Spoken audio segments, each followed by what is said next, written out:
কেউ যদি সকাল বেলা উঠে নাস্তা করার সময় বলে বিসমিল্লাহির রহমানির রহিম, এই শব্দ বলার পরে মুখে খাবার দেয়, 8 মিনিট 10 মিনিট 15 মিনিট 20 মিনিট ধরে যদি রুটি খায়, খাবার খায়, পুরা খাবারটাই হয়ে যাবে ইবাদত।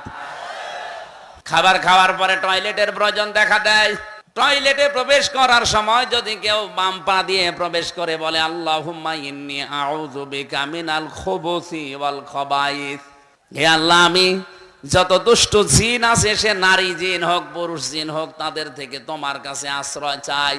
এই শব্দটা বলার পরে যখন মানুষ টয়লেটে বসে তখন শয়তানের চোখের উপরে পর্দা পড়ে যায়।